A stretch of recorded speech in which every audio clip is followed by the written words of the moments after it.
Good evening, America. I'm Lara Trump, daughter of Bob and Linda Unaska, sister to Kyle, mother to Luke and Carolina, and the daughter-in-law of our 45th president, Donald J. Trump. But tonight, I come to you simply as an American. My life began like many in our country. I grew up in Wrightsville Beach, North Carolina.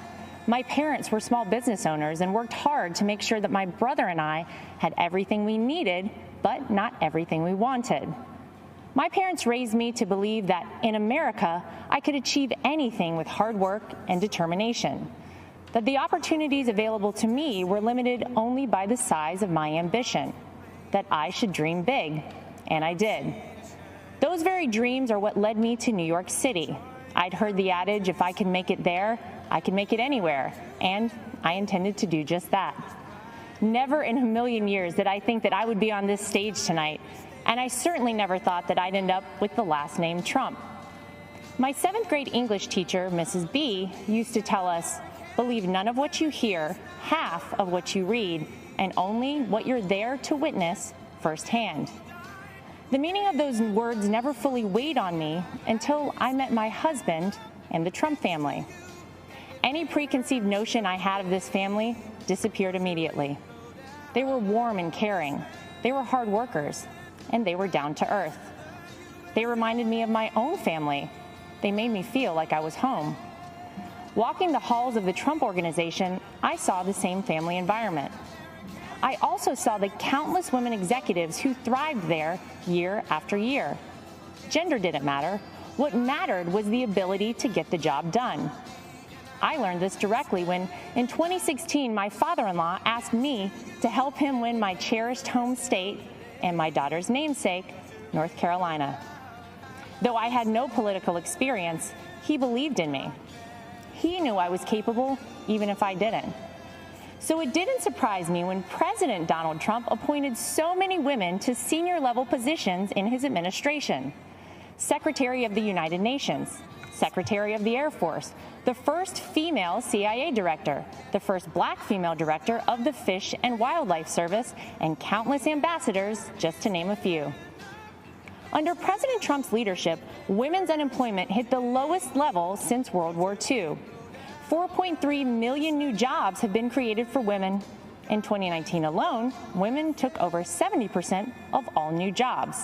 Female small business ownership remains at an all-time high, and 600,000 women have been lifted out of poverty, all since President Trump took office. He didn't do these things to gain a vote or check a box. He did them because they're the right things to do. 100 years ago today, the 19th Amendment was ratified, granting the right to vote to every American woman. And since that day, incredible strides have been made by women in America. From Amelia Earhart to Rosa Parks and Sally Ride, women shaped our history and are part of what has made our country the most exceptional nation in the world. I often think back to my 24-year-old self, driving alone in my car from North Carolina to New York City. And I think about what I'd tell myself now as we head towards the most critical election in modern history. This is not just a choice between Republican and Democrat or left and right.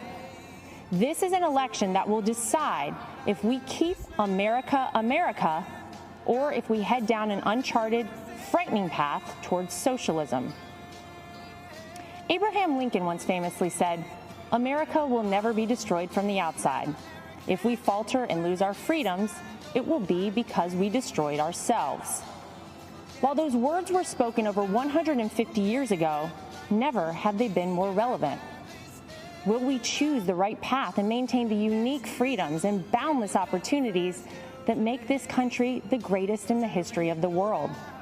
Will we remain the beacon of hope for those around the world fighting oppression, communism, and tyranny? The choice is ours. I know the promise of America because I've lived it, not just as a member of the Trump family, but as a woman who knows what it's like to work in blue-collar jobs, to serve customers for tips, and to aspire to rise.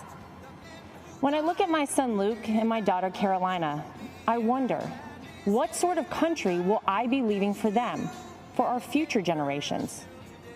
In recent months, we've seen weak, spineless politicians cede control of our great American cities to violent mobs.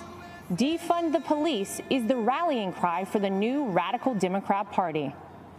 Joe Biden will not do what it takes to maintain order, to keep our children safe in our neighborhoods and in their schools, to restore our American way of life.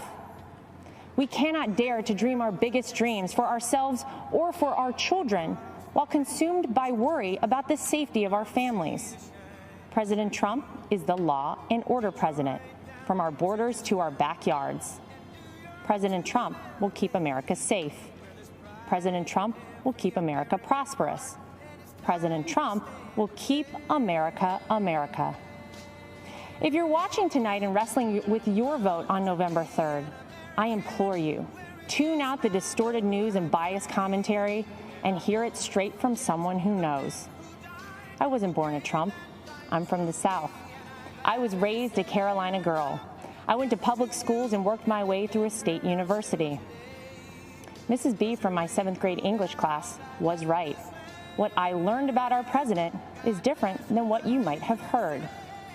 I learned that he's a good man, that he loves his family, that he didn't need this job, that no one on earth works harder for the American people, that he's willing to fight for his beliefs and for the people and the country that he loves.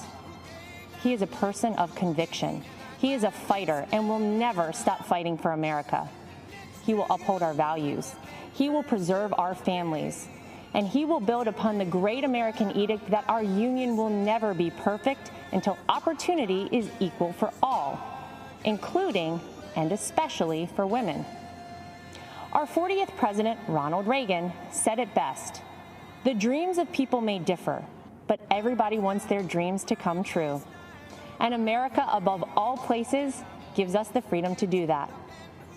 It's up to us to keep this country a place where no dream is out of reach for our children and generations beyond.